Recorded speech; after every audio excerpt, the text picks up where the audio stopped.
Assalamualaikum warahmatullahi wabarakatuh. Alhamdulillahirabbil alamin. Asyhadu alla ilaha illallah wa asyhadu anna Muhammadan abduhu wa rasuluh. Allahumma sholli ala sayyidina Muhammad wa ala ali sayyidina Muhammad. Subhanaka la ilma lana illa ma 'allamtana innaka antal alimul hakim. Rabbi shrah li sadri wa yassir li amri wahlul 'uqdatam min lisani yafqahu qawli. Amma ba'd. Kita bersyukur kepada Allah atas semua nikmat yang Allah titipkan kepada kita, dan kita memohon kepada Allah nikmat ini tetap dijaga oleh Allah, tetap dititipkan kepada kita sampai menjelang ajal kita menjemput. Dan mudah-mudahan kita termasuk yang bisa memanfaatkan setiap nikmat itu agar menjadi wasilah kita semakin bertakwa kepada Allah, semakin taat kepada Allah Subhanahu wa taala. Usikum wa nafsi bitaqwallah wa ta'atih faqad fazal muttaqun. Saya berwasiat pada diri sendiri dan seluruh yang hadir untuk bertakwa kepada Allah dan bertaat kepadanya. Dan ketahuilah faqad fazal muttaqun, sungguh beruntung orang-orang yang bertakwa. Wal aqibatu lil muttaqin. Akhir yang baik selalu bagi orang-orang yang bertakwa. Kita insya Allah melanjutkan pelajaran kita di pertemuan yang kedua terkait dengan zikir pagi dan zikir petang kita. Mudah-mudahan Allah berkahi. Sekali lagi saya mengingatkan bahwa kita diperintahkan untuk selalu mengingat Allah di setiap saat.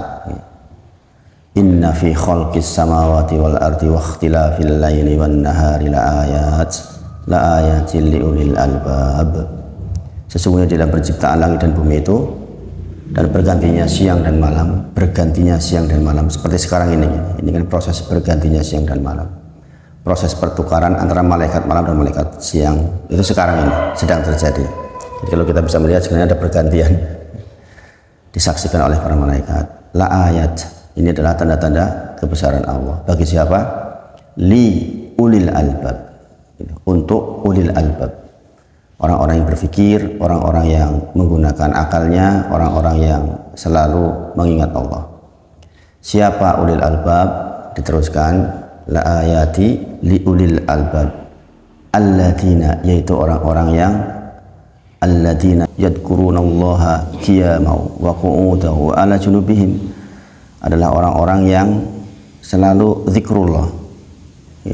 Alladzina, orang-orang yang selalu mengingat Allah dalam kondisi qiyamau wa qu'udan wa 'ala junubihim, dalam kondisi dia berdiri, dalam kondisi dia duduk, dalam kondisi dia berbaring. Podo karo terus-terusan itu gitu. Kita kan aktivitasnya aja cuma kalau nggak berdiri ya duduk, kalau nggak duduk ya berbaring toh. Berarti Allah mengingatkan kita, ulil albab itu adalah orang-orang yang mengingat Allah di dalam semua waktunya.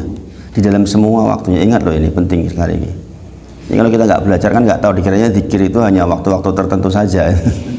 Padahal perintahnya alladzina yadhkurunallaha qiyaman wa qu'udan wa 'ala junubihim wa yatafakkarun.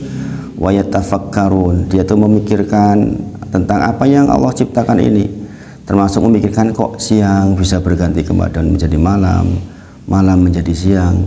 Kadang-kadang kita tuh meremehkan hal-hal seperti ini kalau nggak kita pikirkan sungguh-sungguh. Padahal Allah menantang kita tuh dengan hal yang sederhana. Coba kalau ada yang bisa bikin lalat, jangan lalat.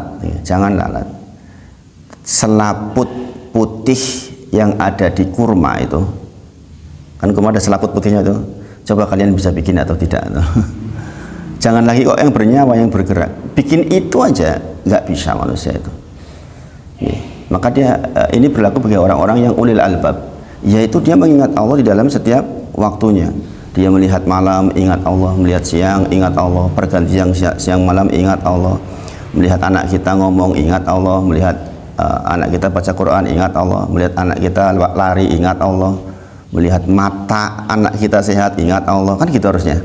Makanya ulil albab adalah orang-orang yang selalu mengingat Allah di dalam kondisi, bahasanya Allah itu di dalam berdiri, duduk atau berbaring. Ya pada karo semuanya. Kita tuh kalau nggak berdiri ya duduk, kalau nggak duduk ya berbaring. Karena nggak disebutkan jongkok di WC kan nggak sedang dalam mengingat Allah. Nggak boleh kita menyebutkan nama Allah di sana. Dengan intinya hidup kita memang harus diliputi dengan terus-terusan mengingat Allah. Dan itulah orang-orang yang dikatakan ulil albab, orang-orang yang berakal, orang-orang yang cerdas, orang-orang yang pintar. Dan menjadi prasyarat orang-orang yang ulil albab itu mengikuti kajian ilmu, belajar. Sebenarnya Jumatan saya sampaikan Mas. Jumatan saya sampaikan kemarin, saya singgung sedikit gitu tentang itu. Betapa pentingnya bermajelis. Tapi sekali lagi persoalan hidayah itu milik Allah. Hidayah taufik itu milik Allah. Irsad wal bayan sudah sampai, hidayahnya sudah sampai, hidayat irsad wal bayan, hidayah tentang ilmu dan pengetahuan itu sudah sampai kepada mereka. Tapi sekali lagi untuk mendapatkan hidayah taufik itu tidak mudah. Sebagaimana disampaikan di awal kemarin, zikir itu semua orang juga tahu fungsinya itu luar biasa.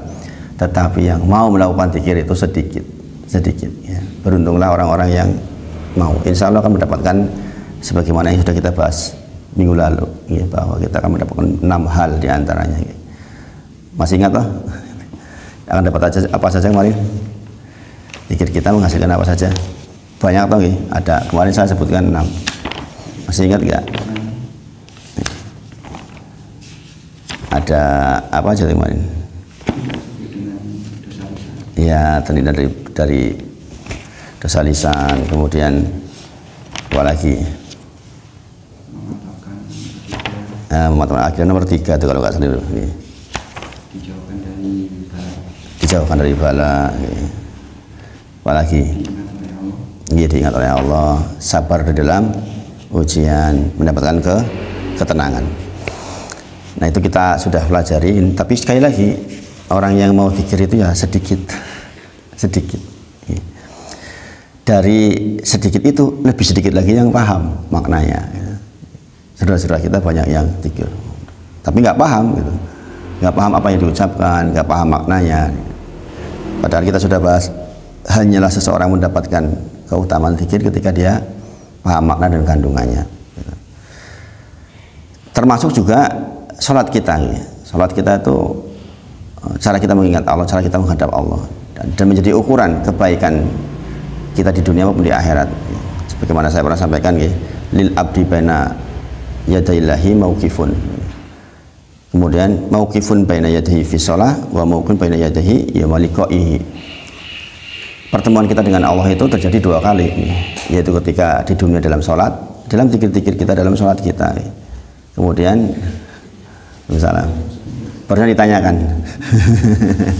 Nanti yakin nanti pasti datang.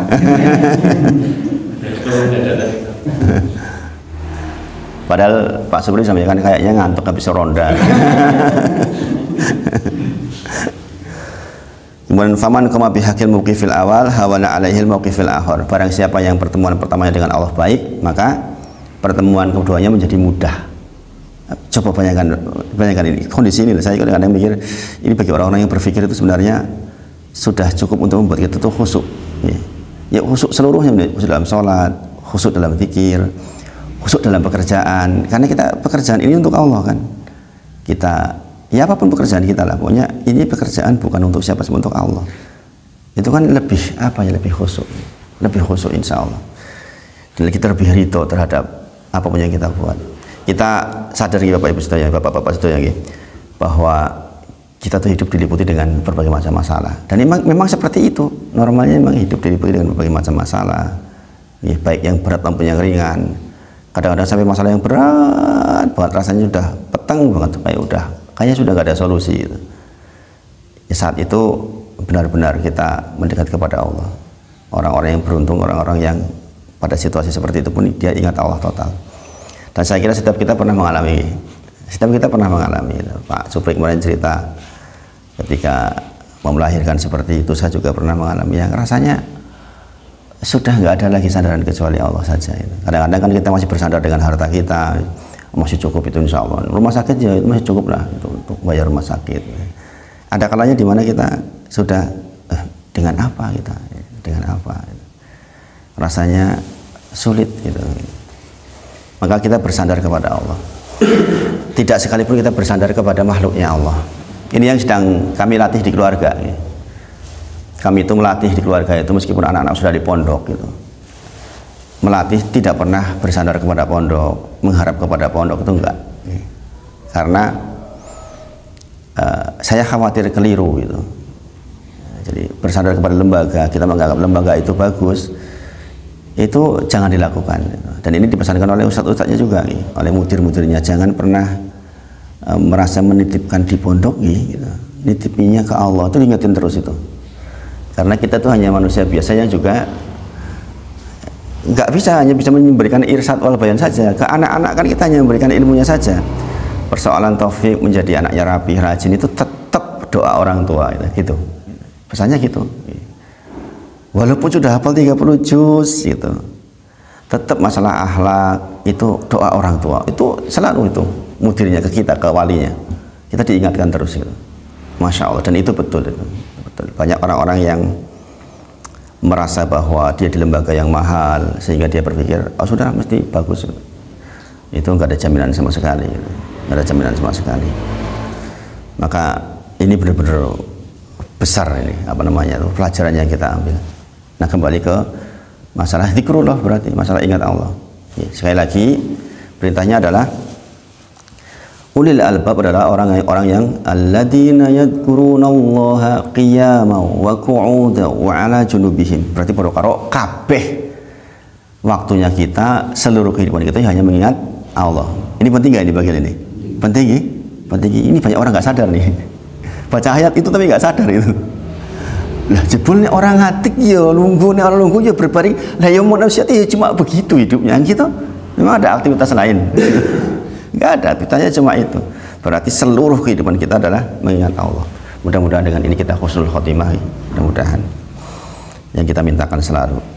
Nah, di bagian kedua ini saya mengingatkan tentang satu hal, nasihat dari Nabi Muhammad SAW. Saya lambat-lambat mudah-mudahan jangan bisa ikuti kepada Ibnu Abbas radhiyallahu anhuma, tatkala Nabi memboncengnya di atas tunggangannya, di atas keledai atau di atas kuda. Beliau bersabda, ya hulam. Hulam itu apa? Hulam itu berarti anak remaja, belum remaja, 10 tahun. Ketika Ibnu Abbas dibonceng Rasulullah itu umur 10 tahun. Ya hulam, wahai anak-anak lah, anak remaja, ini sesungguhnya aku u'allimuka kalimat, akan mengajarkan kepadamu beberapa kalimat. Itu di situ ada beberapa kalimat, ada beberapa wajangan dari Rasulullah. Salah satu di antaranya adalah, itu agak panjang hadisnya. Nah, salah satu di antaranya adalah ta'aruf ilallah firaha. Ta'aruf ilallah, kenalkan dirimu kepada Allah pada kondisi longgar. Ta'aruf ilallah firaha, kenalkanlah dirimu kepada Allah. Ta'aruf kan mengenalkan diri. Sering kan kalau mau nikah tuh dita'arufin gitu. Kepada Allah dalam kondisi roho itu dalam kondisi kita longgar. Maka ya'rifka fisidah. Kita akan diingat Allah dalam kondisi sidah, dalam kondisi kita sempit. Ini penting ini. Ini penting ini. Sebagaimana saya sampaikan kemarin di Jumatan ini. Kita tuh kadang-kadang mengingat Allah kalau sudah sakit, kalau sudah mepet, kalau sudah kesasar butuh, kalau sudah suami atau istrinya jengkel, kalau sudah anak-anaknya nggak soleh. Ya Allah kan gitu. Kebanyakan kita begitu, dan itu banyak. Meskipun itu jalan-jalan hidayah juga. Saya dulu pernah punya seseorang yang saya kenal. Ini orangnya itu kepala sekolah. Kepala sekolah berprestasi, sebagai kepala sekolah berprestasi, sekolahannya maju. Tapi subhanallah, ditakdir anaknya, semuanya ampun. Anak pertamanya menghamili gadis orang lain, dituntutlah. Anak nomor 2 mabuk-mabukan, gak berhenti-berhenti. Ujungnya juga bawa teman-temannya banyak ke rumah anak seorang tokoh agama, putri gitu. Dia ngelamar dengan bawa motor, banyak banget orangnya. Orang tuanya nggak mau lamarin, saking puas, ya Allah ampun gitu. Nggak boleh dibawa pergi, dibawa lari anaknya. Anaknya terkenalnya cantik gitu. Subhanallah, anak nomor 3 begitu lagi, sama kuliah belum selesai menghamili orang lagi. Subhanallah. Bahkan kemudian diantara yang sangat sadis dalam tanda kutip ini, Kalau minta uang untuk beli rokok atau apa ke rumah itu sampai pegang pisau itu. Sampai ibunya kurus banget saking pusingnya. Padahal ini adalah kepala sekolah. Ini mungkin Allah bertujuan untuk meskipun kau iso didik wong liya tentu didik keluargamu dewe biar nggak sombong. Nah, sampai akhirnya ketika sudah sampai pada puncaknya, orang ini akhirnya nangis tiap hari pergi ke masjid gitu. Rapi, pakai sarung rapi, ke masjid besar, bukan ke masjid dekat rumah. Karena dia nggak tahu fikihnya, dikiranya masjid itu beda-beda. Jalan tiap hari, nangis di masjid. Kalau dilihat itu lagi nangis, dilihat lagi sujud, dilihat lagi nangis, sampai sekian waktu. Nah, sekarang anak yang tadi mabuk-mabukan itu, yang ngambil istri dengan paksa. Jadi pengusaha besar sekarang, jadi pengusaha besar, sukses anaknya secara finansial, secara dunia ini sukses. Walau alam masalah agamanya, dan orang tuanya yang rajin ke masjid pun sekarang sudah sembuh dari masjid. sudah enak, sudah sembuh dari masjid. Ini kadang-kadang begitu.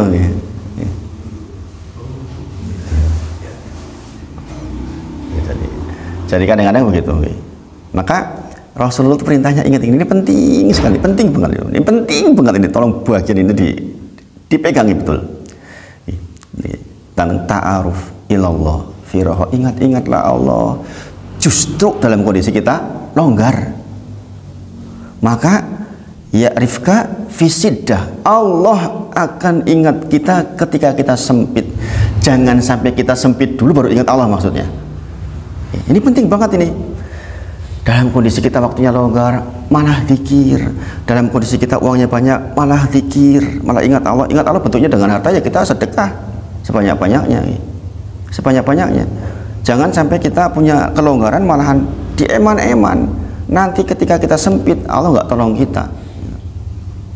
Maka ini bagian yang penting, dan ini diberikan kepada siapa? Ya hulam, bayangin. Yang diberi pesanan itu remaja 10 tahun, bapak-bapak setoyo ini. Bayangin, kita sudah belum berpesan ke anak kita 10 tahun begitu. Nah, ini padahal Rasulullah ini memberitahukannya kepada anak muda supaya menjadi bekal utama buat dia, gitu maksudnya itu. Jadi ingat Allah ketika longgar, kan masih muda, nggak punya kebutuhan, nggak punya ini, nggak punya itu, nggak punya macam-macam kesempitan. Wah, udah jadi orang tua beda kayak kita. Wih, sempit, kita tuh adanya cuma sempit. Ya kan, kebutuhan ini, kebutuhan itu, belum punya rumah, belum punya ini, belum punya ini, sempit luar biasa. Maka ketika muda, andai ada orang muda, sabab orang-orang yang muda kok sudah mengingat Allah, itu masya Allah. Nanti masa depannya insya Allah cerah. Nah, sekali lagi, kebanyakan kita mengingat Allah dalam kondisi sudah terlilit hutang banyak, penyakit yang kronis, atau segala perkara yang membuat kita sempit, baru kita kemudian ingat Allah. Rasulullah menghendaki kita tidak demikian. Nah, bagaimana sudah terlanjur seperti kita jadi orang tua, ya pokoknya kalau kita longgar, kita ingat Allah. Kalau kita longgar pikiran, lagi dapat rezeki banyak, ingat Allah. Lagi sehat banget, ingat Allah. Supaya nanti ketika kita lagi sempit, susah ekonomi, Allah tolong kita. Jadi ini pesan yang agung, masya Allah. Zikir dikala kita longgar. Ta'aruf ilallah firoho, ya'rifka fi siddah. Kemudian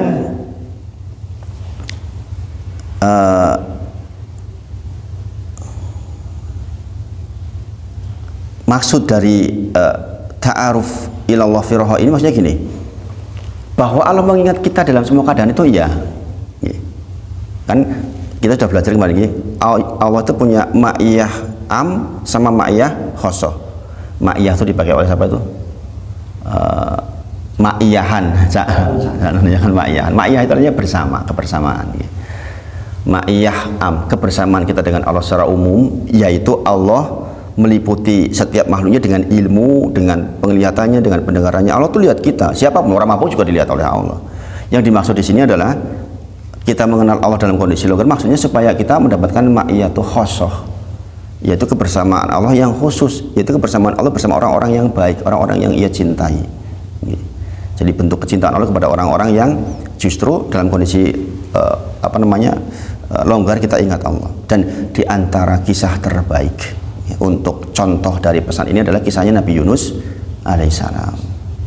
Nabi Yunus alaihissalam di dalam surah Al-Anbiya, wadanuni iddahaba mughadiban, dan ingatlah ketika Yunus, Dhanun itu Dhunun itu Yunus, kita nyebutnya kalau di Al-Quran namanya Dhunun. Wadanuni iddahaba mughadiban, dan ingatlah kisah Dhunnun atau Yunus alaihissalam ketika dia marah. Dia kan diceritakan marah itu dari kaumnya, dia berdakwah kepada kaumnya, orang no sing gelem sing melu ora ono, maka kemudian Dhunnun marah, Yunus marah, nah ditinggalkan, padahal Allah belum perintahkan dia untuk meninggalkan kaumnya.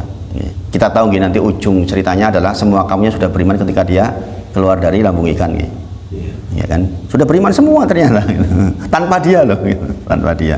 Jadi kita tuh jangan pernah merasa besar, tanpa kita pun sebenarnya orang bisa beriman semua. Kita itu justru nebeng kepada Allah untuk berbuat baik di situ, ya kan. Kayak saya itu nebeng saja sebenarnya berbuat baik, tanpa saya pun jenengan bisa menjadi orang yang sangat beriman. Saya nebeng aja sebenarnya. Makanya kita tuh hanya melaksanakan perintah Allah saja, nggak lebih dari itu sebenarnya, mengharapkan ridho Allah intinya. Kemudian wadona ala naqdiru alaihi, dan kemudian dia don itu berprasangka, dia memprasangkai dia nggak akan disebutkan oleh Allah. Maunya dia marah, dia pergi belum diperintah, dia berpikir bahwa saya nggak akan disebutkan oleh Allah. Kita tahu nih, kemudian dinaik kapal, diundi bola-balik, dia terus metu, ya kan, disempitkan oleh Allah, maka kemudian dilemparkanlah dia ke lautan. Maka dikatakan fanada fi dzulumat. Dzulumat itu bukan artinya bukan gelap. Dzulumat itu gelap itu dzulumat dalam bahasa Arab. Peteng banget kayak jenengan misalnya wis lagi loro, anaknya loro, ekonominya susah, istrinya nuntut cerai. Wah, itu gelap gitu. Dzulumat itu begitu. Maka dikatakan fanada fi dzulumat. Fanada itu berarti dia menyeru kepada Allah, memohon kepada Allah fi dzulumat, di dalam kondisi yang gelap. Di situ digambarkan gelapnya malam, ya kan malam hari itu kejadiannya. Gelapnya lautan, kita tahu lautan kayak apa gelapnya kalau dilempar ke lautan. Udah kayak gitu ditangkap oleh ikan. Berarti gelapnya malam, gelapnya lautan, gelapnya lambung ikan, bayangkan. Dan di situ dia fanada fi dzulumat. Kita tahu dia diabadikan oleh Allah. Apa ucapannya?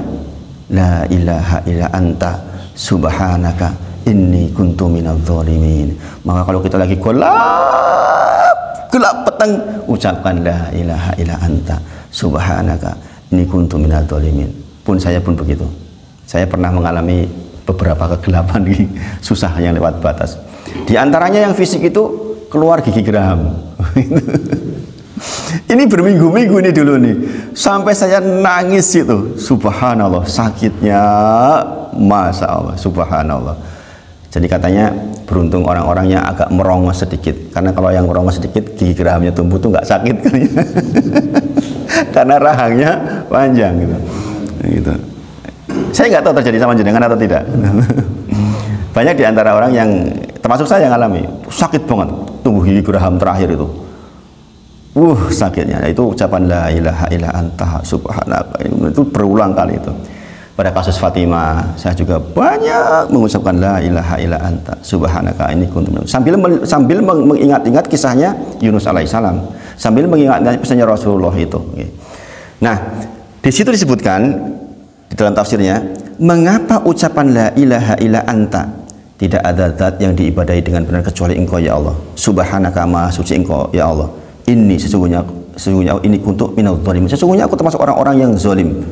Ya kan, zalim tadi itu meninggalkan salah satunya kan. Kita kan sering zalim, meninggalkan perintah Allah dengan sengaja, misalnya mengundur-undur waktu sholat dan lain sebagainya lah. Pokoknya kita tuh orang zalim. Kita tuh mengaku kita tuh orang zalim. Dan ini pengakuan yang jujur dari kita. Nabi Adam juga kayak gitu kan, doanya juga mengakui kezaliman. Dan beliau pun demikian alaihissalam, mengakui kezaliman bahwa dia keliru. Nah, mengapa kok itu langsung diangkat kepada Allah? Nah, disebut di tafsirnya, mengapa ucapan la ilaha illa anta subhanaka inni kuntu minadz zalimin langsung diangkat oleh Allah walaupun di ujung gelap. Sopo sing krungu di sana siapa yang dengar itu kecuali Allah. Malaikat segera angkat ucapannya karena apa? Karena kebiasaan Yunus alaihissalam dalam kondisi longgar dia mengucapkan la ilaha illa anta subhanaka inni kuntu minadz zalimin. Itu poinnya. Maksudnya apa? dia mengingat Allah dalam kondisi roho, dalam kondisi longgar maksudnya. Maka ketika sudah zulumat sempit yang teramat sangat, langsung didengar oleh Allah, itu maksudnya. Kalau kita dalam kondisi longgar nggak ingat Allah, nanti kita pas sakit kudu susah, orang diangkat-angkat doanya ini. Itu maksudnya. Itu makna ma'iyah khaswa itu. Ketika kita butuh, kita menyeru kepada Allah, fanada bahkan fi dzulumat, fanada fi dzulumat, kita akan didengar oleh Allah. Dan itu di ayat berikutnya itu dikatakan tentang yang demikian berlaku juga buat orang-orang yang melakukan hal yang sama dengan Yunus di zaman sekarang. Kalau jangan lanjutkan ayatnya itu, kondisi seperti itu akan berlaku bagi kita orang-orang yang beriman kepada Allah yang semisal itu. Kita juga akan mengalami kegelapan di dunia ini kan, jelas kita susah. Itu tadi saya gambarkan. Saya dulu waktu bisnis properti itu pernah ngadepi dino setu, kudu bayaran tukang toh. Jumat sore urung nyekel duit. Waktu itu istri lagi sakit, anak lagi sakit, ya, terus ada masalah sertifikat nggak jadi pecahannya, konsumen nuntut, wah gelap banget itu rasanya, wis bulak-bulak ya enggak. Dan setiap kita pasti mengalami yang seperti itu, pasti akan mengalami seperti itu. Agar kita ingat la ilaha illa anta subhanaka inni kuntu minadz dzalimin. Tapi poinnya dari pesan ini adalah ingat itu dalam kondisi longgar. Jangan nunggu seperti itu baru kita ingat Allah maksudnya. Karena kebanyakan manusia seperti itu, ini diingatkan karena kebanyakan manusia itu kayak gitu. Utangnya besoknya banget baru rajin ke masjid, nangis di masjid. Kan gitu. Meskipun itu juga baik daripada wis utangnya oke malahan mabuk-mabukan lebih parah meneh gitu. Ya kan? Gitu. Makanya kita ingat-ingat di bagian ini. Gitu. Sekali lagi karena kebiasaan Yunus alaihissalam zikir di dalam kondisi longgar, maka dia diingat oleh Allah. Kemudian Allah juga berfirman, falaula annahu kana minal musabbihin, kalau bukan karena Yunus alaihissalam banyak-banyak zikrullah pada saat itu, lala bisa fi batnihi ila yaumi yub'atsun, maka dia sesungguhnya akan berada di dalam ikan sampai yauma yub'atsun, sampai hari kiamat. Jika bukan karena Dzunun atau Yunus alaihissalam banyak zikir ini la ilaha illa anta subhanaka inni kuntu minadz dzalimin, maka sesungguhnya dia akan ada di batni ummihi, bukan batni ummi, batni ikan gitu, maksudnya dalam perut ikan sampai yauma yub'atsun, sampai hari dibangkitkan. Berarti ini pelajaran buat kita, nek awake dhewe ora dzikir la ilaha illa anta subhanaka inni kuntu minadz dzalimin, enggak ingat Allah, kita tuh akan berkubang dalam kesulitan itu terus maksudnya. Kita gelap gulita, utang terlilit macam-macam, tumpuk. Lah kok ora ingat Gusti Allah, yuk tambah parah. Nganti tekan kiamat kita akan seperti itu. La ilaha illallah. Coba kita belajar seperti ini kan penting banget. Ya, lembutnya Allah itu mengingatkan kita, masya Allah, lembutnya masya Allah. Makanya kadang-kadang kita itu mendapatkan pelajaran-pelajaran justru dari kesulitan. Kita dapat pelajaran dari kesulitan kadang-kadang. Banyak orang-orang yang justru sulit kemudian jadi dekat sama Allah. Sebagaimana saya sampaikan di minggu sebelumnya, jikalau kesulitan membuat kita dekat dengan Allah, itu maka lebih baik daripada kenikmatan yang membuat kita jauh dari Allah. Dengan nikmatnya malah justru jadi mabuk-mabukan, dengan nikmatnya malah jadi berzina, dengan nikmatnya malah jadi ora karu-karuan. Maka musibah yang dia datangkan oleh Allah kepada kita bisa jadi rahmatnya Allah untuk kita, untuk mengangkat kita dekat dengan Allah. Dan ini banyak terjadi. Nyata toh itu? Nyata enggak itu? Nyata orang tiba-tiba rajin ke masjid, simsalabim tak rajin ke masjid itu biasanya orang masalah gede itu. Nek ora yo ora dikoyo ngono ki ora kelingan masjid. Sayangnya ya itu kadang-kadang nek wis mari terus mari juga yang masjid itu. Dan ini banyak terjadi. Pun Pak, pun mantun pun, alhamdulillah. Lah saya kok mantun teng masjid angin pun rampung. Parah gitu. Nah, maksudnya tuh kita tuh masjid terus dalam kondisi longgar supaya nanti kalau sempit Allah tolong kita. Enggak di kita, di keturunan kita, enggak di keturunan kita, di cucu cicit kita gitu. Kita menanamnya terus seperti itu. Jangan berpikir pendek maksudnya. Contoh orang punya uang, longgarnya adalah dengan sedekah, haji, umroh bagi yang mampu. Umroh, jangan iman-iman. Haji iman-iman banget sakmono. Umroh iman-iman banget. Kan dia longgar tapi iman-iman. Dan ini banyak terjadi ketika kemudian disempitkan baru bingung. Wah, ngerti koyo ngono ndek ben yo. Pernah nggak dengar seperti itu? Wah, ngerti koyo ngono. Ndek ben aku. Wah, ndek ben saiki. Sudah nggak ada baru ingat gitu. Makanya kita harus benar-benar menggunakan sebaik mungkin gitu. Sehat misalnya. Sehat itu longgar loh. Sehat itu kelonggaran loh, jangan main-main. Sehat itu kelonggaran.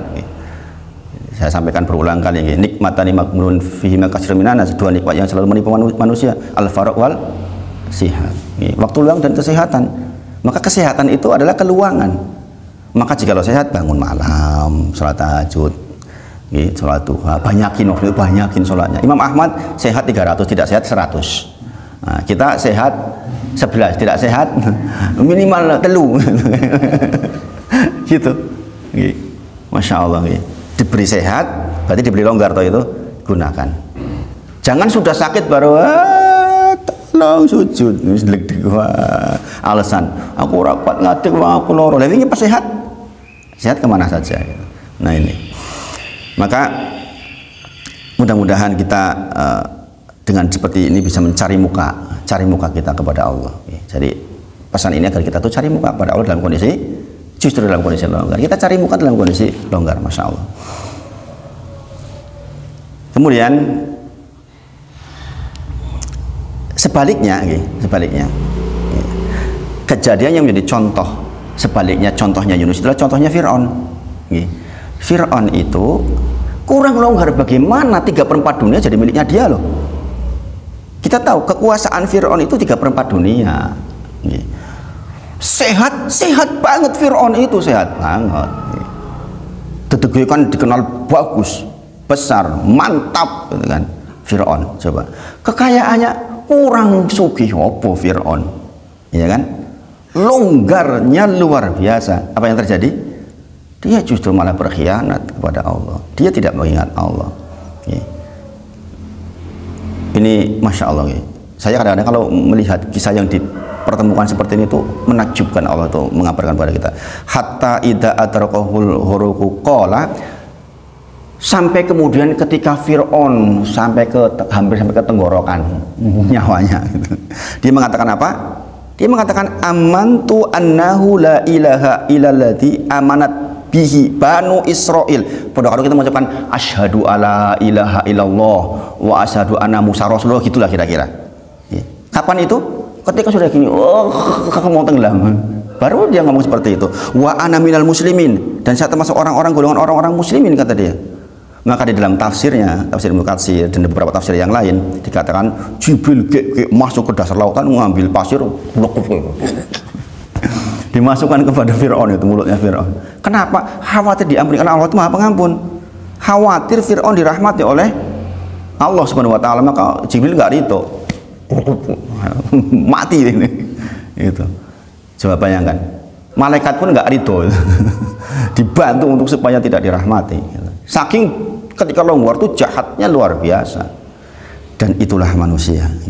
Kebanyakan ketika longgar enggak ingat Allah. Makanya disebutkan oleh Rasulullah, dipesankan sejak umur 10 tahun, ya hulam ini u'alimu ke kalimat, saya akan belajar ajarkan kepada beberapa kalimat kepada engkau wahai anak muda. Di antaranya adalah ta'aruf ilallah firaha ya'rifka fisidah. Ingatlah Allah ketika longgar, maka Allah akan ingat kau dalam kondisi sempit. Itu. Dua contoh ini mudah-mudahan bisa menjadi bayangan bahwa ini nyata kabarnya. Yunus yang sempit karena biasa longgar dia mengucapkan ditolong oleh Allah. Fir'aun yang longgar karena nggak ingat Allah, maka ketika sempit gak ditolong oleh Allah. Gitu. Nah, kita pilih yang kasusnya Yunus alaihissalam. Jangan sampai menjadi Fir'aun. Dasarnya dia saya urung longgar toh. Urung longgar secara kayak Fir'aun maksudnya. Sudah kayak Fir'aun aja tuh kayak gitu, longgarnya kayak gitu nggak ingat Allah. Maka kadang-kadang memang kelonggaran itu memang harus kita waspadai. Jangan-jangan itu ujian dari Allah untuk kita. Kadang-kadang kita longgar malah terus santai. Santai lah. Nanti gitu. Nah, itu pesan yang agung ya, dari Nabi Muhammad SAW agar kita benar-benar menyikapi hidup kita dengan baik, insya Allah. Nah, kita sekarang masuk ke pembahasan tentang makna zikir. Ya. Sebagaimana kita pelajari yang lalu, hanyalah seseorang mendapatkan manfaat dari zikir ketika dia paham makna dan kandungannya. Ada yang bawa buku zikirnya enggak? Coba salah satunya dibaca, coba yang asbahna ala fitratil Islam, itu nomor sudah akhir-akhir itu. Asbahna ala fitratil Islam wa ala kalimatil ikhlas. Coba jangan baca, Mas. asbahna ala fitratil Islam wa ala kalimatil ikhlas wa ala dini nabiyyina Muhammadin sallallahu alaihi wasallam wa ala millati abina Ibrahim hanifan musliman wa ma kana minal musyrikin. Dibaca artinya, Mas. Di waktu pagi kami memegang agama Islam, kalimat ikhlas, agama Nabi kita Muhammad SAW, dan agama ayah kami Ibrahim yang berdiri di atas jalan yang lurus, muslim, dan tidak tergolong orang-orang musyrik. Yeah. Asbahna ala fitratil Islam. Ini pagi ini nih. Ini kan asbahna, pagi ini. Pagi dihitung mulai kapan? Setelah adzan subuh masuk. Asbahna ala fitratil Islam. Ya Allah, bersyukur pagi ini saya masih beragama Islam. Enggak banyak loh Pak orang Islam yang mensyukuri, alhamdulillah aku iji Islam. Enggak banyak. Padahal Rasulullah ajarkan kita suruh bersyukur. Asbahna ala fitratil. Alhamdulillah pagi ini saya masih beragama Islam. Kebayang nggak sih jenengan bahwa di luar kita tuh banyak sekali orang-orang yang masuk dalam perbuatan nawaqidul Islam. Nawaqidul Islam apa kemarin? Hal belum ya? Oh, di Miftahul berarti. Di antara syarat sahnya sholat apa? Beragama Islam. Maka kita harus Islam terus toh sampai kita meninggal. Tapi ada pembatal. Orang bisa batal Islamnya karena 400 hal loh, para ulama menyebutkan, yang disimpulkan di dalam 10 hal yang membatalkan Islam. Di antaranya pembatal Islam adalah ya syirik. Perbuatan syirik nomor 1 nih. Di antaranya adalah mengejek Al-Quran, mengejek Nabi Muhammad, mengejek syariat. Kita sholat tapi sholat kita nih rapatnya penting. Awalnya dia sholat padahal kita mengatakan sholat kita nih rapatnya penting. Pahala kita ketok di pahala di pahala di raketok atau pahala lagi. Pahala lagi opo to jane gitu. Misalnya seperti itu udah mengejek. Itu kita bisa melakukan perkataan yang membuat kita keluar dari Islam itu. Nawaqidul Islam. Maka di Miftahul Jannah kita lagi belajar tentang itu tuh, tentang nawaqidul Islam, tentang 10 pembatal keislaman. Nah, banyak orang yang pagi hari membuka harinya dengan dia pergi ke tempat sesajian untuk membeli sesajen, kemudian dipasang di mana, bayangkan, untuk menghindari bala di hari itu, atau untuk supaya kegiatannya atau hajatnya menjadi lancar, diletakkan di sebuah tempat. Dia meyakini bahwa ada makhluk gaib yang kemudian akan menolong dia atau menghindarkan dia dari bala. Itu nawaqidul Islam. Bapak-bapak setuju? Orang melakukan itu tuh sebenarnya sudah keluar dari Islam. Memang ada udzur bagi orang-orang yang tidak tahu sama sekali. Kita tidak lagi menghukumi orang. Saya belajar nawaqidul Islam bukan untuk menghukumi orang lain, bukan untuk mengkafir-kafirkan orang lain, bukan untuk menyalahkan orang. Itu untuk diri kita sendiri, untuk diri kita sendiri. Ingat, belajar dengan saya jangan sampai menghasilkan orang yang nyalahin orang lain, enggak. Saya bukan termasuk dai yang menyalah-nyalahkan orang, enggak. Tapi hukum tetap harus disampaikan. Hukum untuk kita pribadi bahwa itu adalah bagian kesyirikan, iya. Kalau orang melakukan kesyirikan, ya batal Islamnya. Walaupun sekali lagi ada sebagian yang kena udzur. Udzur itu maksudnya permaafan karena dia tidak tahu, ya kan? Nggak langsung kita mengatakan, oh berarti wis kafir, enggak begitu. Tapi kalau kita melakukan itu sementara kita sudah tahu, bahaya banget. Nah, maka dikatakan zikir ini supaya kita tuh terhindar dari hal seperti itu. Asbahna ala fitratil Islam. Kita mohon kepada Allah agar dijaga keislaman kita. Ya Allah, mudah-mudahan perbuatan saya, kegiatan saya, semuanya kegiatan yang memang saya tuh pantas jadi muslim. Itu maksudnya. Bukankah banyak pagi-pagi dengan melihat orang harus melakukan tolak bala? Ya enggak? Dilakukan kadang-kadang sebelum subuh loh itu. Naruh apa di perempatan, ya enggak? Ada enggak itu? Di daerah situ aja kadang saya sering lihat lewat, macam-macam itu. Makanya di Jogja itu bakul kembang laris melaris loh. Itu bahkan ada toko yang menjual makanan lelembut. Pernah lihat nggak? Di situ dekat. Saya parkir mobil lagi di sebuah tempat lagi ngantar istri. Tengok kanan, toko menjual makanan lelembut. Subhanallah. Berarti kan konsumennya banyak itu. Maka kita sebutkan alhamdulillah nih, asbahna ala fitratil Islam. Jangan tahu nggak tempatnya itu di mana? Ah, niatan jadi itu. Gitu.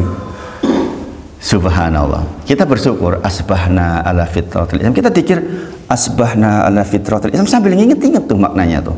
Kita bersyukur banget masih jadi Islam. Dan juga memang asalnya dari 9 miliar yang Islam cuma nggak sampai 2 miliar hari ini. Yang lain ada yang harus dengan menyembah berhala, ada yang menyembah Tuhan satu yang tiga, tiga yang satu. Bayangin, ya kan di luar kita kan begitu. Kok kita menyembah Allah? Alhamdulillah. Alhamdulillah. Asbahna ala fitratil Islam wa ala kalimatil ikhlas, dan di atas kalimat yang ikhlas. Kalimat ikhlas maksudnya kalimat la ilaha illallah. Kita masih punya la ilaha illallah, maksudnya. Kebayang gak sih orang-orang yang sudah nggak punya la ilaha illallah, berarti nggak punya miftahul jannah. Sebagaimana saya sampaikan, banyak orang yang kena subhat, musosi wis api koyo ngono masa masuk neraka sih. Jangan punya tetangga misalnya, mohon maaf non muslim, apian sedekahnya banyak, neraka apa surga? Menurut kita loh, menurut akidah kita kan tetap neraka tuh. Gitu. Kalau dia nggak punya la ilaha illallah tetap neraka. Ini kalau zaman sekarang nggak mudah nih ceramah kayak gini. Nanti dikira nggak Pancasilais, nggak toleran, ya kan? Oh, dai radikal. Padahal itu yang menyebutkan Allah di juz 30. Surah Al-Bayyinah ayat kelima itu tentang apa? Bahwa orang-orang ahli kitab ya finari jahannam khalidina fiha. Ya kan? Juz 30 anak-anak hafal semua itu. Masa kita mau bantah itu? Bahwa kita menghormati non muslim kita sudah bahas di usul salasa, kita berbuat adil sama mereka, bahkan kita membunuh orang yang kafir yang punya hubungan baik dengan kita, punya perjanjian dengan kita diancam oleh Rasulullah nggak dapat cium baunya surga. Baunya surga itu kecium jauh banget loh. Membunuh non muslim tanpa kebenaran itu nggak masuk surga, buru-buru masuk surga, cium bau surganya enggak, ya kan? Tapi bahwa mereka di neraka jahanam ya iyalah jelas gitu, ya kan? Maka kita bersyukur asbahna ala fitratil Islam wa ala kalimatil ikhlas. Kita masih punya kalimat ikhlas, kita punya pintu surga, kunci surga, miftahul jannah, kuncinya surga. Coba kalau jangan dikira seperti itu kan, masya Allah, ngerasap di hati. Wa ala kalimat, wa ala dini Nabi Muhammadin sallallahu alaihi wasallam, dan kita masih di atas agamanya Nabi Muhammad sallallahu alaihi wasallam. Maksudnya kita masih sholat ke masjid, syariat-syariatnya Nabi Muhammad kita masih jalankan. Kita masih mau sedekah walaupun nggak seberapa. Kita berarti di atas milahnya Nabi Muhammad SAW, agamanya Nabi Muhammad SAW. Kita masih sayang ke istri kita. Dalam rangka apa? Dalam rangka Rasulullah, sebaik-baik suami. Kita meneladani Rasulullah. Kita berbuat lembut sama istri kita. Kita membiayai anak kita sekolah.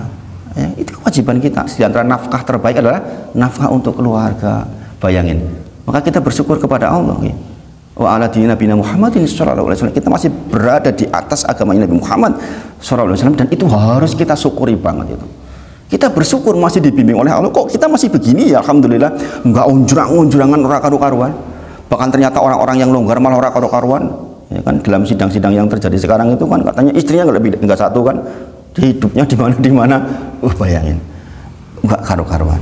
Ya, kita masih bersyukur betul di atas dinnya Nabi Muhammad sallallahu alaihi wasallam. Kemudian wa ala milati abina Ibrahim, diulang lagi. Kita belajar nih milahnya Ibrahim tentang apa? Tauhid.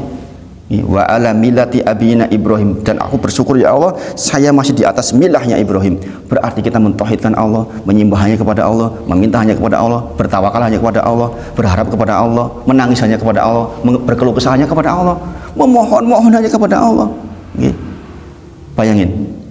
Bayangin kalau kita masih dikasih inspirasi oleh Allah seperti itu kan, bersyukur banget.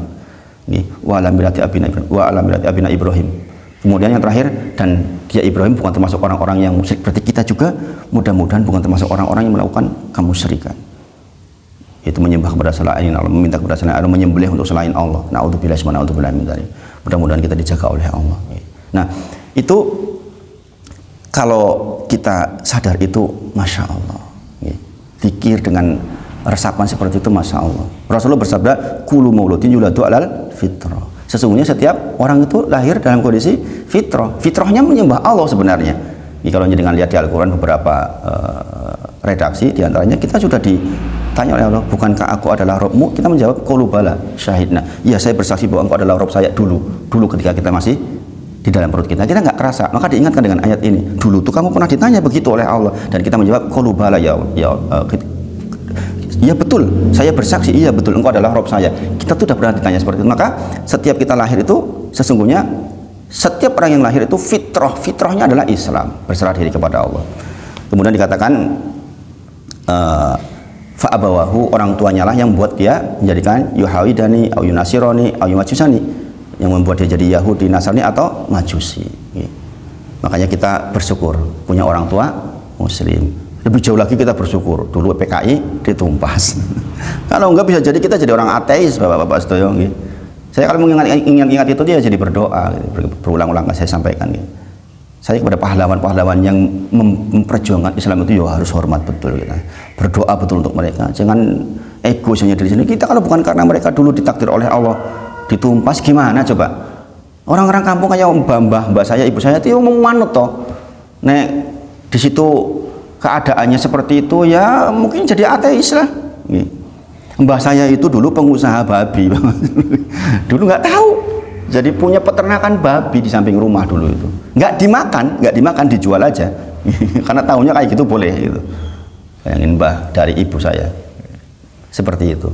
Berarti kalau tidak ada pengetahuan datang kepada kita, apalagi kalau kita jadi ateis, ya kira-kira seperti Cina sekarang lah, ya kan, enggak percaya adanya Tuhan. Na'udzubillah min dzalik. Maka sekali lagi kita ucapkan asbahna ala fitratil, sambil dibaca coba lagi, bareng-bareng yuk.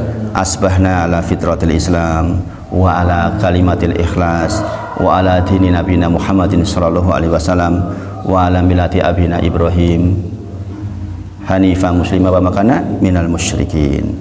Itu diucapkan di pagi hari dan sore hari. Kalau sore hari berarti amsayna ala fitratil Islam. Kalau pagi asbahna. Asbahna itu pagi ini, amsayna sore ini. Bedanya cuma itu aja. Asbahna ala fitratil Islam, kalau sore amsayna ala fitratil Islam. Nah itu diingat-ingat, dikiri itu. Ini saya nggak urutkan pembahasannya, supaya jenengan bolak-balik maksudnya, sebenarnya berapa balik. Kemudian zikir yang kedua, raditu billahi robba wa bil islami dina wa bi Muhammadin sallallahu alaihi wasallam nabiyya. Kan coba dibaca Mas, dicari sambil mengenali kitabnya. Itu bagian tengah itu.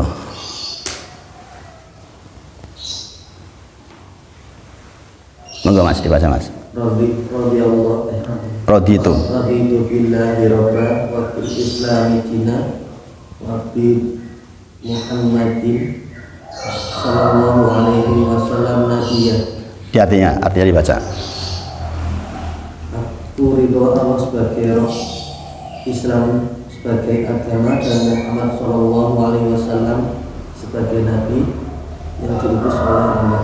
Masya Allah. Ingat-ingat ini juga Masya Allah, zikir yang Masya Allah. Raditu billahi robba, saya itu ridho Allah sebagai Tuhan saya, sebagai Rob saya, sebagai sesembahan saya. Kita tahu ya Rob kemarin artinya apa.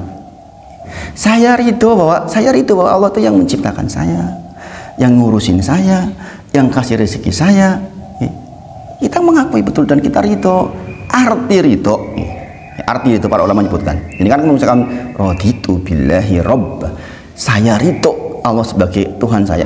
Arti ridho maksudnya bapak-bapak setuju ini diingat-ingat supaya dengan ketika baca ridho itu benar-benar merasuk ke dalam hati, nggak hanya sekedar lisan.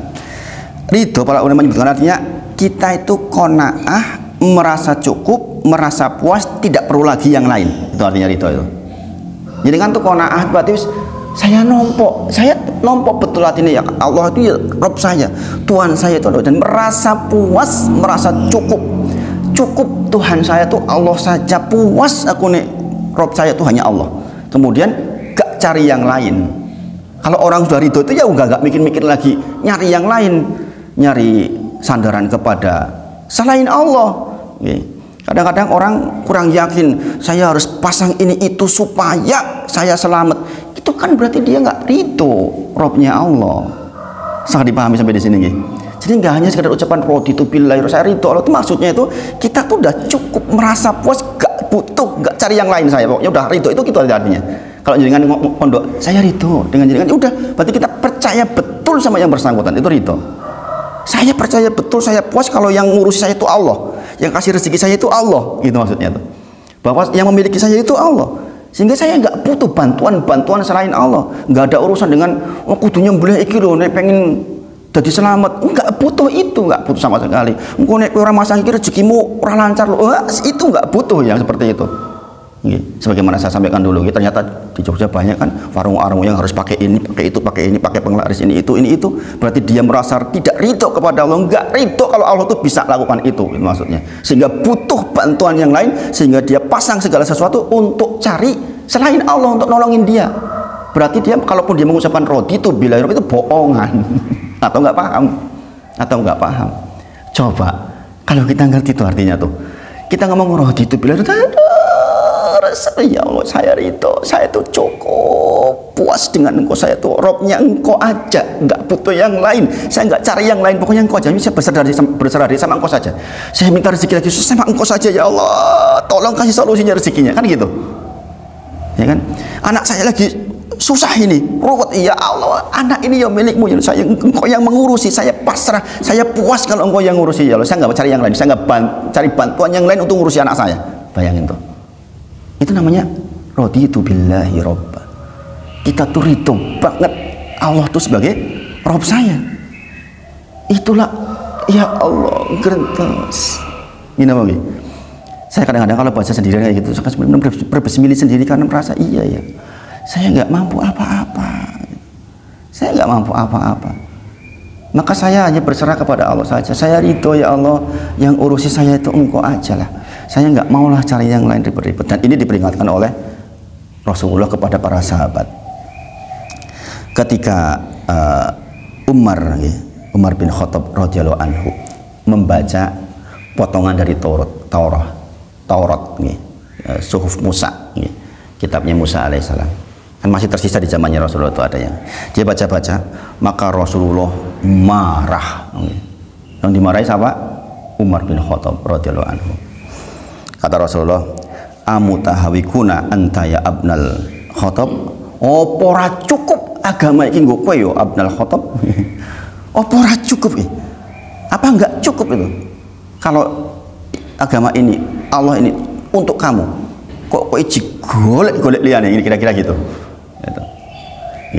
Bahkan beliau mengatakan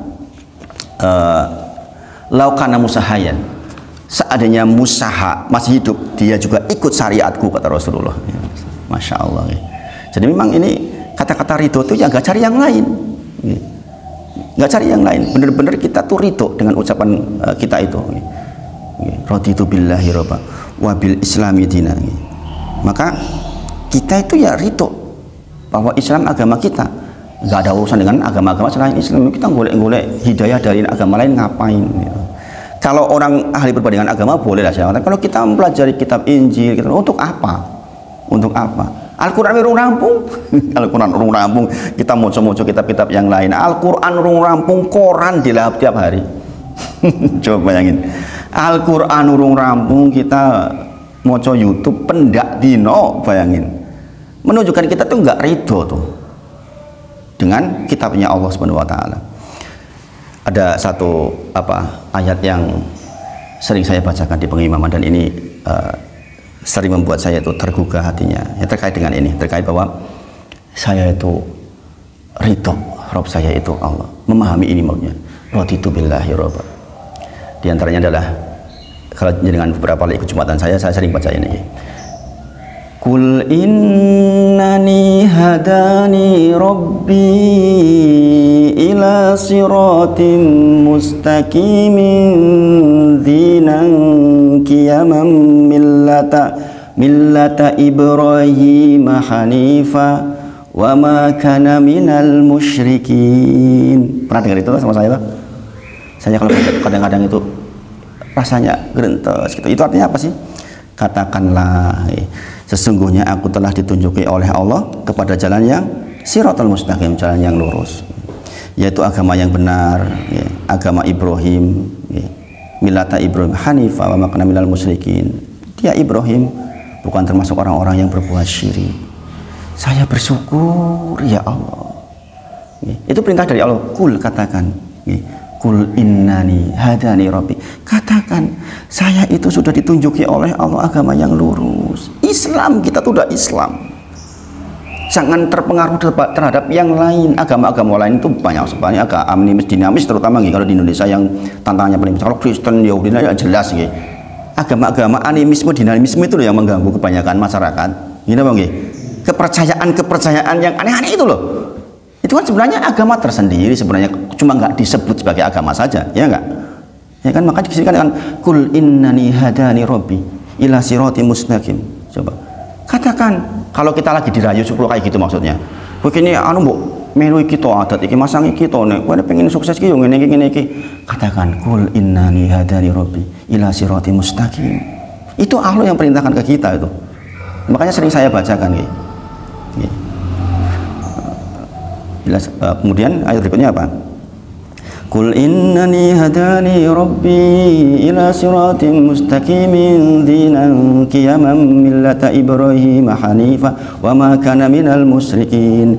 Qul inna salati wa nusuki wa mahyaya wa mamati lillahi rabbil alamin la syarika lah wa bidzalika umirtu wa ana awwalul muslimin. Katakan lagi, kul inna solati, solat saya, ibadah saya, kul inna solati wa nusuki.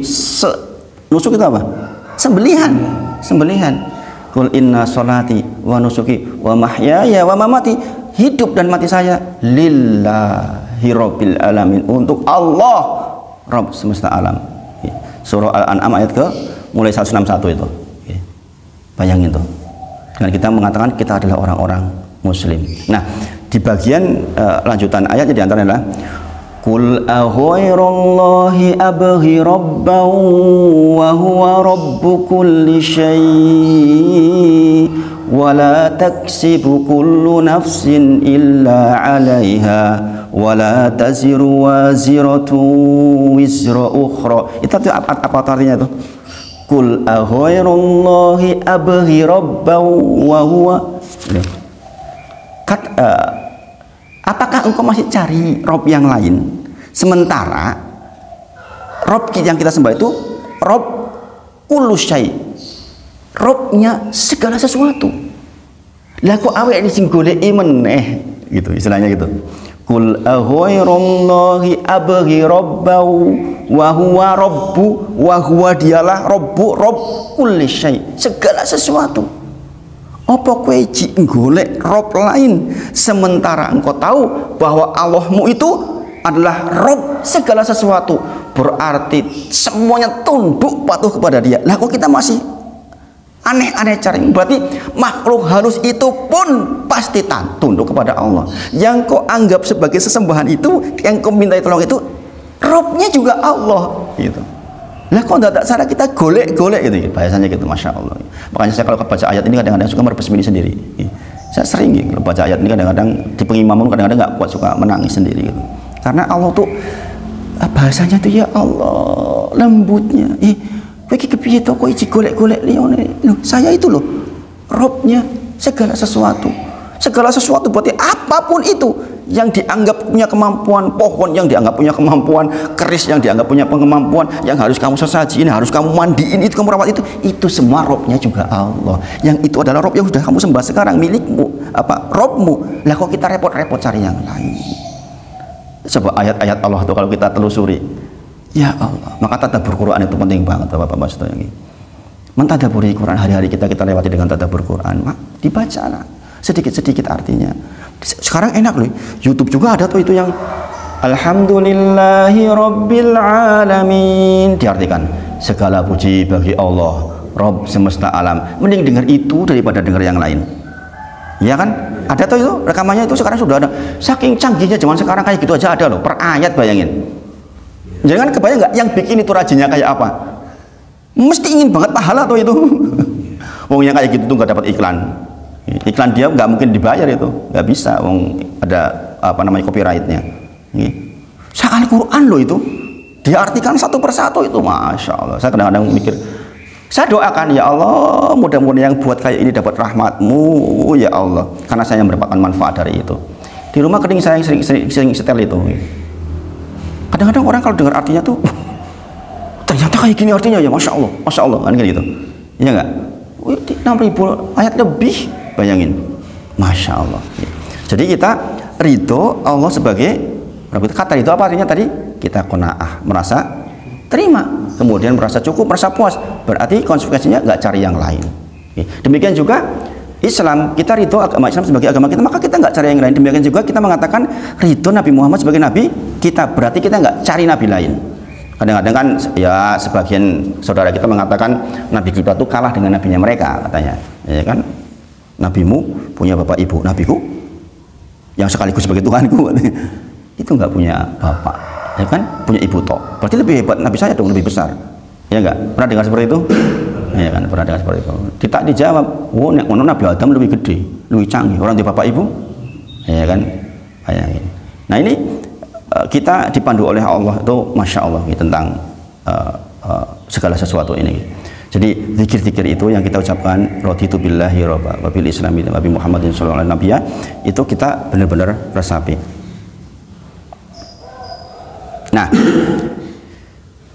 sekali lagi, ketika Umar baca Taurat saja Rasulullah marah. Siapa Umar? Orang sahabat terdekat.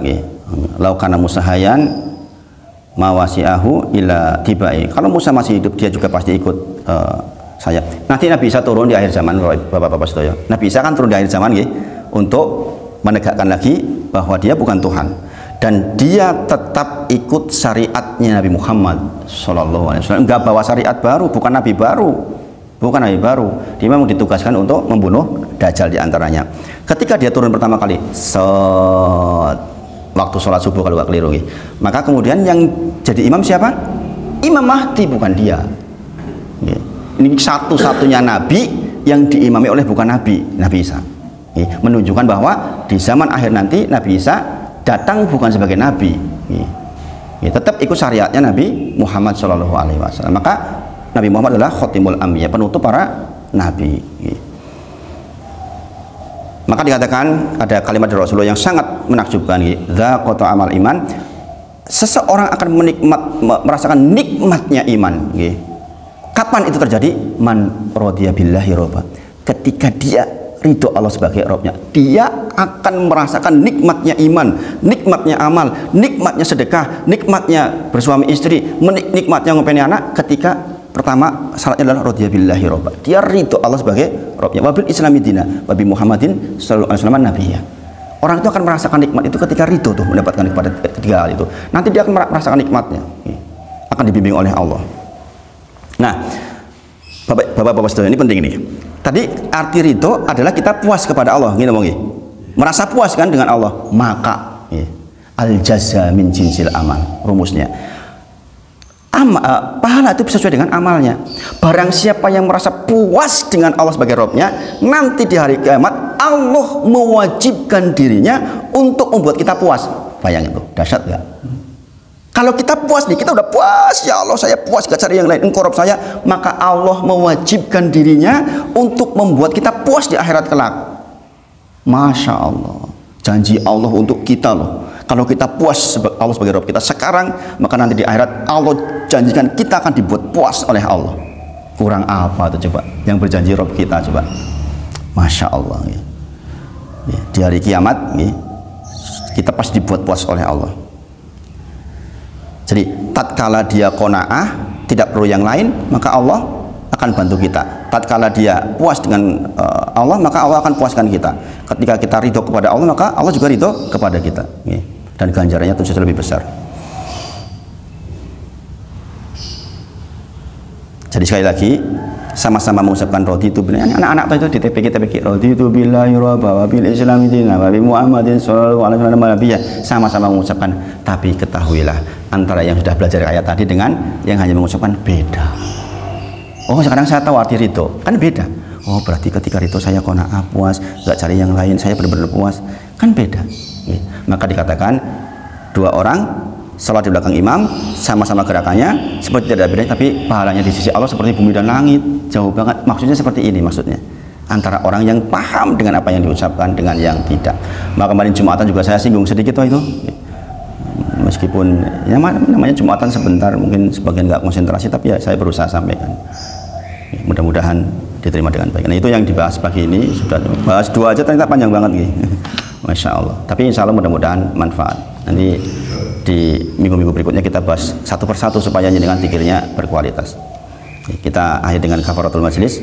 Subhanakallahumma wa bihamdika asyhadu alla ilaha illa anta astaghfiruka wa atubu ilaik. Wa akhiru da'wana alhamdulillahirabbil alamin. Assalamualaikum warahmatullahi wabarakatuh.